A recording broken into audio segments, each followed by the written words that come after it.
Welcome to the beginning of the week 2 lectures for anatomy and physiology. So in this particular set of lectures, we're going to go over translation, the ribosome, and the organelles of the cell. This is by far the longest PowerPoint that we're going to have all semester. All this stuff is really important to both lecture and lab. Obviously, in lab, we don't have time to go over all of this, and I know I made you the promise that I won't test over anything unless there's some kind of lecture on it in some way, okay? So I'm going to divide the lectures up into multiple videos, so it's pretty easily manageable. In this video, we're really just going to go over the basics of mRNA and tRNA. In the last lecture of week 1, we went over transcription and we went over mRNA processing. This video and the ones to follow are going to be focused on all three types of RNA, which are messenger RNA, transfer RNA, and ribosomal RNA. Okay, so again, to get this whole PowerPoint, you're going to have to watch multiple videos. Okay, so let's actually begin. Okay, so we have these really long mRNA strands, okay? And, you know, for example, let's say, for example, that this mRNA strand that's shown right here, so this mRNA right here, let's say this is really just a segment of it, okay? So, for example, let's say that, you know, the mRNA goes off in this direction to the 5' end, and let's say that it, you know, sort of continues off in this direction towards the 3' end, and this mRNA strand is really, really long, okay? Here's the idea behind mRNA that you need to keep in mind. Okay, you might be wondering why I put these slashes in here, and the reason I put them in there is that when you look at the mRNA strand, okay, from the ribosome's perspective, you can effectively divide the mRNA into these 3 nucleotide segments. Okay, so basically what the idea here is, let's say this is one 3 nucleotide segment. Well, if I'm looking at that particular segment, the first nucleotide residue is an adenosine moiety, the second one's a uridine moiety, and the third one's a guanosine moiety.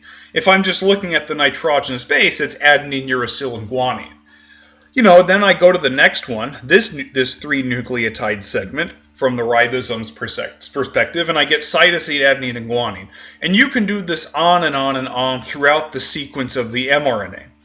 And it turns out that this is really important because each one of these segments, okay, all of these that are shown here, each one represents something referred to as a codon. Okay, so codons specifically, they are components of the mRNA and the mRNA only. Okay, so you'll only find codons on the mRNA, and the codon essentially is a 3-letter code of nucleotides, specifically ribonucleotides, because this is RNA, and each one of these codons specifies an amino acid. Okay, I just know this off the top of my head that AUG is a codon that only specifies methionine. Okay, so anywhere I see an AUG codon, I know that the ribosome, when it sees that, is going to insert a methionine, which just happens to be one of the amino acids. Okay, if I have the codon CAG, I don't know what that is off the top of my head, but that's going to code for some amino acid. If I have ACG, that's going to code for another amino acid. So the idea is that the mRNA specifies the order of amino acids and their identities that get incorporated into a protein. And it might not be apparent how that works in this video. Don't get discouraged. If you watch future videos, it will make sense once we get to those, but we have to get this basic idea here. Okay? Now, with the mRNA, each one of these codons binds electrostatically to an anticodon of tRNA. So we are just mentioning tRNA at this point. All we've done in the past few videos is mention mRNA, but there are other kinds of RNA like transfer RNA.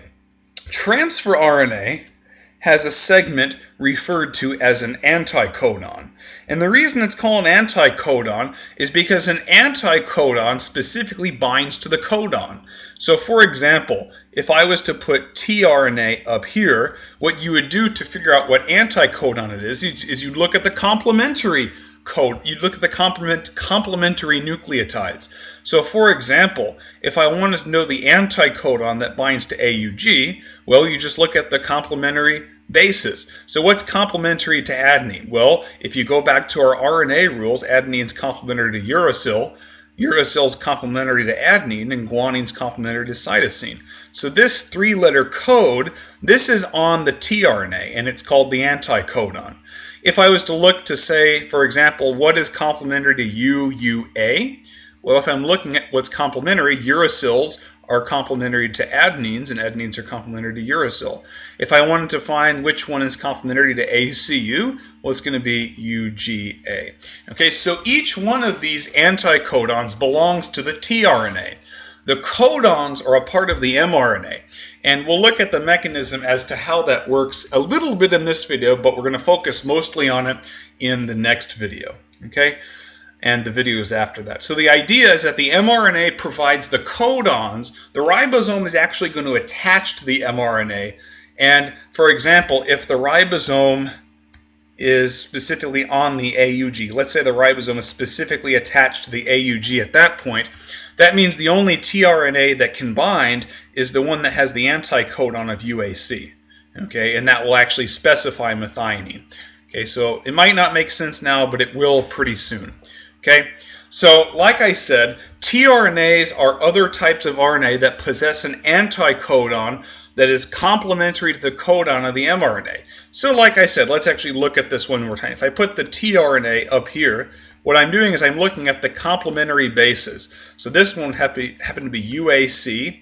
This one would be, let's see, GUC, right? This one would be, let's see, let me do it in green. This would be UGC. This one would be AAU. The next one would be UGA. And then the final one would be what? ACG. So the same rules of RNA complementarity apply. So the mRNA codon, right, these right here, these are what we call codons. Same thing goes here. This is also a codon. But these up here, like UAC, this is what we call an anticodon, right? And the tRNAs are other types of RNA that possess an anticodon that is complementary base pairs to the codon of the mRNA. And so if I'm looking at the base pair rules, these are the fundamental base pairing rules of RNA. So A always pairs with U always pairs with A, C always pairs with G, and G always pairs with C. Now, one thing I'm going to mention that is kind of important, not for this class, but in the context of biochemistry, there are violations to this rule in tRNA.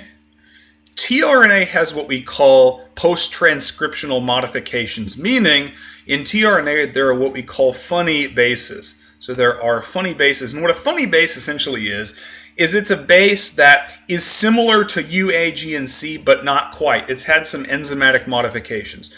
So tRNA bases can have something referred to as enzymatic modifications. These are just post-transcriptional modifications that occur to tRNA where you change bases, for example. So for example, if you're looking at a tRNA strand, for example, you can find adenine residues. So for instance, if you find the nitrogenous base adenine, there's an enzyme called adenosine deaminase. And if you find adenosine deaminase, you can convert this nitrogenous base to a different one, which is called inosine.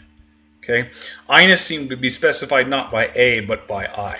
Okay, so you can have different enzymatic modifications that occur to these bases that kind of mess it up a little bit. But in general, these are the base pairing rules that you should definitely know. Okay, A pairs with U, U pairs with A, G pairs with C, and C pairs with G.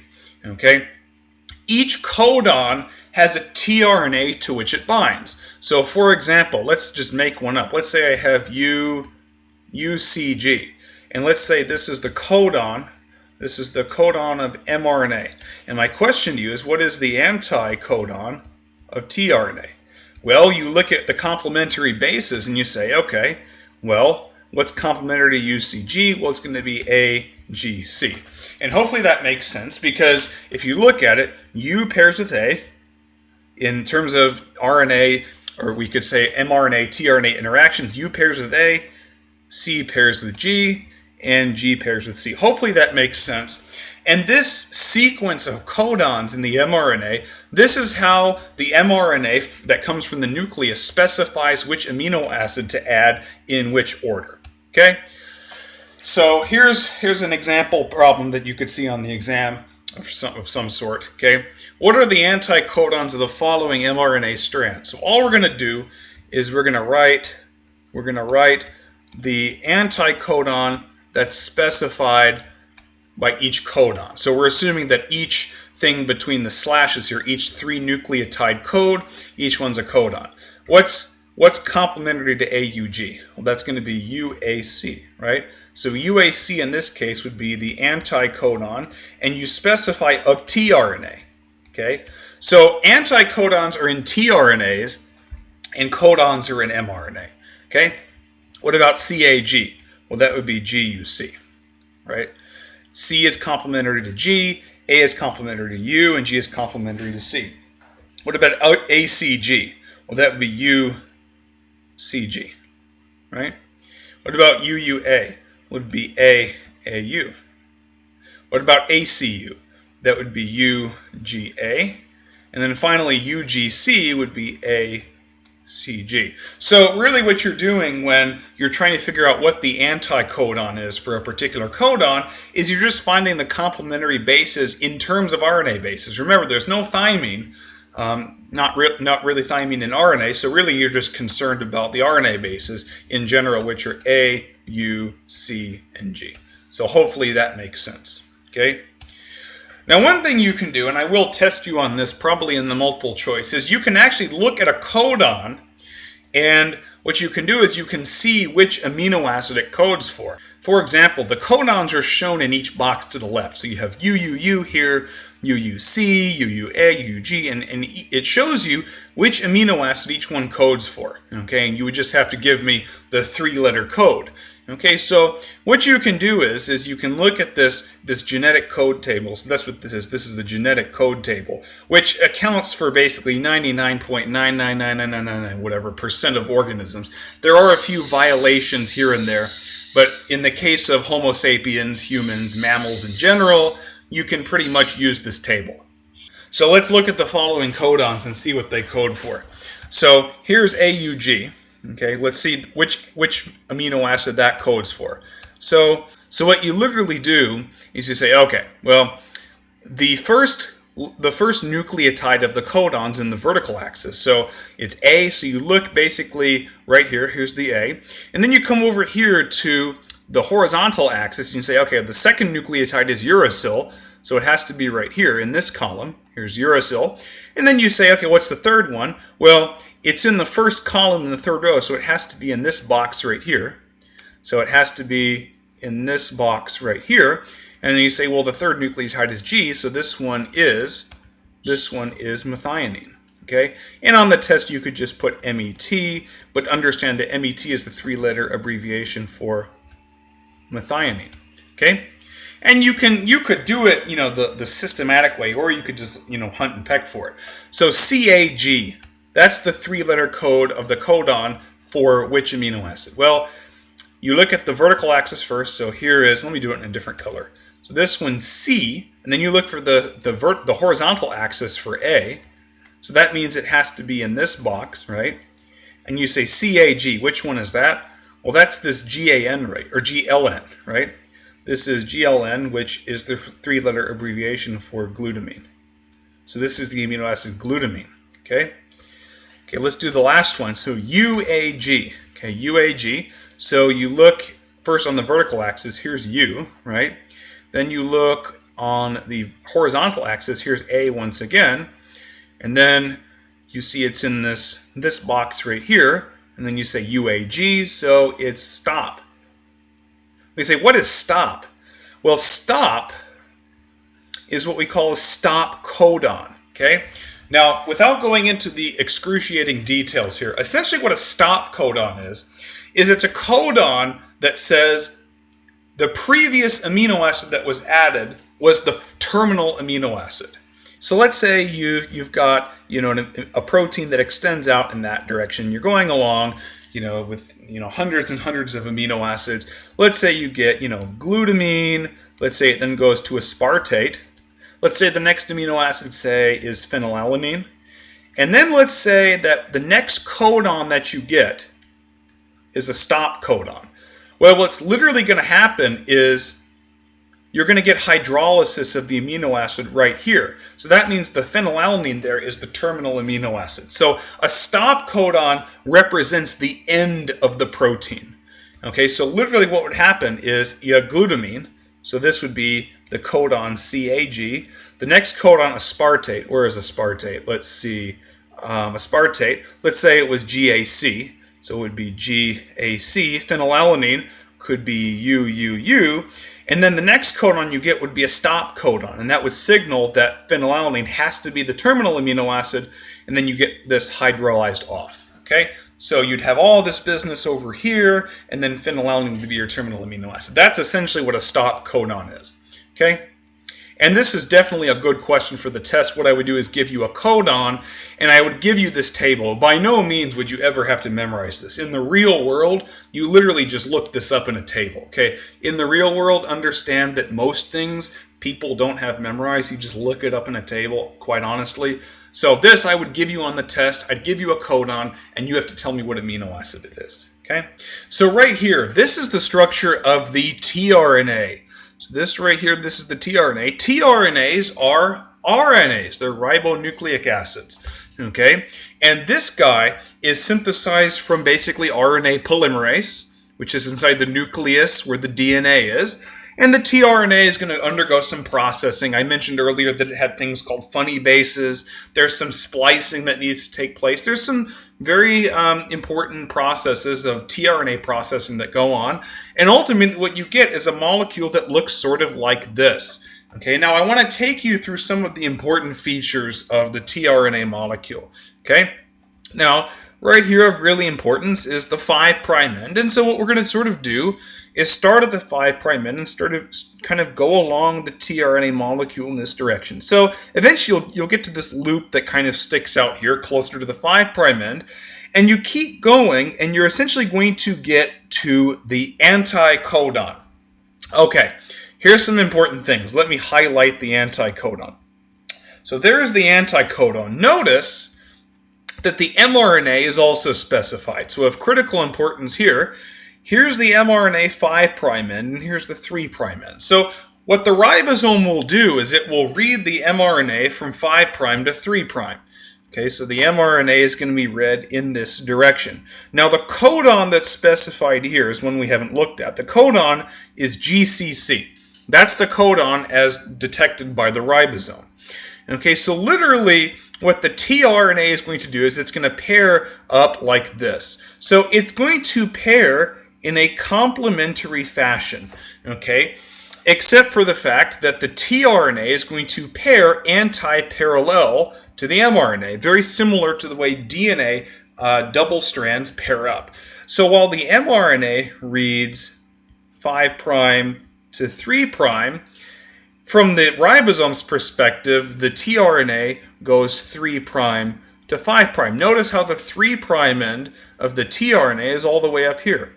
That's where the 3' end is. Okay, so hopefully you see now how the tRNA pairs up with the codon. The anticodon specifically, the anticodon is what pairs up with the codon. So while the codon specifies GCC, the anticodon absolutely has to be complementary to that. So notice that C always pairs with G, G always pairs with C, and G always pairs with C. You know, for example, if the codon was, say, AUG, let's say the codon was AUG, of course 5' all the way to 3', then the way the tRNA would read from 3' to 5' like we said would be UAC. And that's the way that the tRNA would come in. Okay, so hopefully that makes a little bit of sense. So just understand that the tRNA is going to be placed into the ribosome in an anti-parallel fashion to the codon. So this is the codon of the mRNA, right? And from the tRNA's perspective, tRNA, this is the anticodon. And by the way, if you're looking at the old PowerPoints, I did switch this picture up. I did this picture because it's a little bit better because it shows how the tRNA interacts with the mRNA. Okay, so hopefully you see how the anticodon pairs with the codon. Really what I'm concerned about you knowing is just the fact that the anticodon does in fact, let me do it in blue, pairs with the codon in an anti-parallel complementary fashion. Okay. So you keep sort of snaking along the tRNA and you get to this other arm here closer to the 3' end. What I'm really concerned that you know is that when you get to the 3' end of the tRNA, let me do this in black so you can see it, you get to this adenine moiety. Okay, so you're going to see kind of what the adenine moiety looks like on the next slide, but what I want to instill in you is that on the 5' end there's really nothing. Okay, the 5' end there's not really anything other than these interactions right here. So these are electrostatic interactions right here. But other than that, there's nothing. But on the 3' end, this is where the amino acid is attached, right? This is where the amino acid is attached. This right here is the amino acid. So the amino acid is actually attached to an adenosine moiety. An adenosine moiety on the 3' end. And actually on the next slide, we're going to look at that. But the thing that I want to instill in you, the only things you need to know for this class are that the bottom of the tRNA possesses the anticodon to which the codon of mRNA binds. Hopefully you see that by now. And the top 3' end binds and carries an amino acid to the ribosome. Okay, so hopefully that makes sense. And actually this right here, this can help you a little bit as well. Okay, so what I did is I specified this down here. This was the Anticodon arm, right? That's the Anticodon arm. Right here, this is the 5' end, right? And then up here, they sort of, in this picture, really abbreviated it. But the adenine, here's the adenine. This whole thing up here is the adenosine, right? This is the adenosine. And then what you have attached to the adenosine is the amino acid. So if I was specifying the amino acid component, it's right here.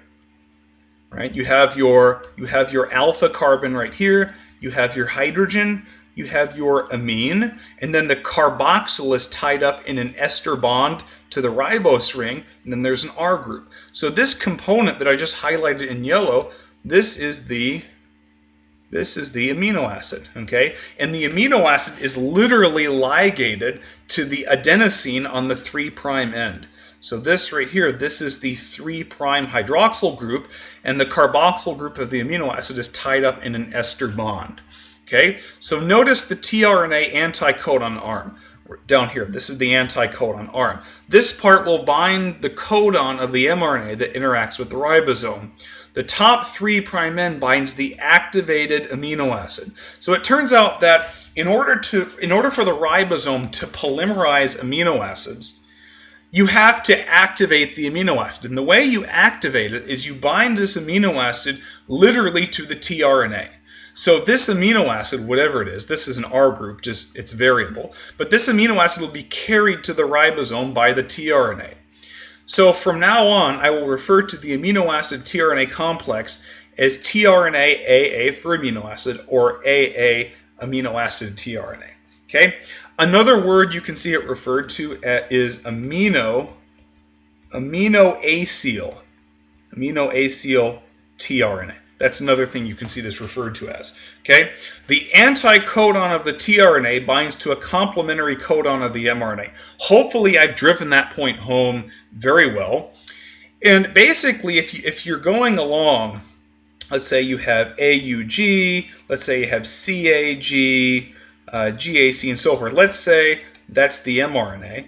And let's say I want to specify the tRNA anticodons. Okay? Well, if I'm specifying the anticodons, this would have to be UAC. That's the anticodon that's complementary to AUG. This anticodon would be GUC. This anticodon would be CUG. And I know that if this anticodon is UAC, then that particular tRNA carries methionine, right?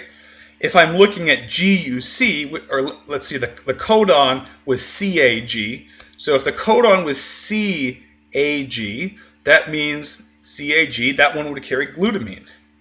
So this one would be glutamine. If the codon is GAC, let's see, GAC is aspartate. GAC is aspartate. So that means this one is aspartate. So if I'm looking at this protein, it's basically going to go methionine in a peptide bond to glutamine, which is in a peptide bond to aspartate. And then they'll go on and on in either direction. Okay? But the point is that the part that I specified is methionine in a peptide bond to glutamine, which is in a peptide bond to aspartate, and it goes on and on and on. They're much longer than 3 amino acids. Okay? But the idea is by having this mRNA strand like this, okay, only this UAC anticodon can come in here and bind to the AUG codon.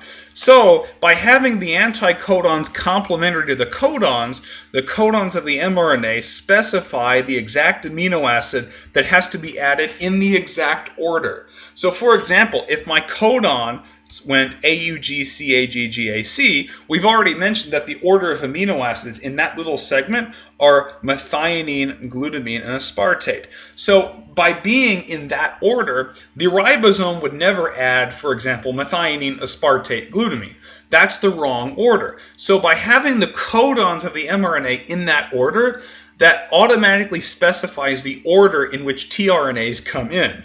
And having that logic, that specifies which order the amino acids are polymerized in. So you'll never get glutamine, aspartate, methionine. You'll never get aspartate, methionine, glutamine. With that codon that I just specified down there, it will always be methionine, glutamine, aspartate. And hopefully that makes a little bit of sense. Okay? So the next topic we're going to talk about is the enzyme aminoacyl tRNA synthetase. This is going to be a separate video. So this will be the next video that we'll look at. And this next video is going to be really short. And in another video, I'll have a mechanism posted for this that's not required for A&P. It's simply for biochemistry for my students there. So hopefully that made a little bit of sense. See you in the next video where we'll talk about this enzyme.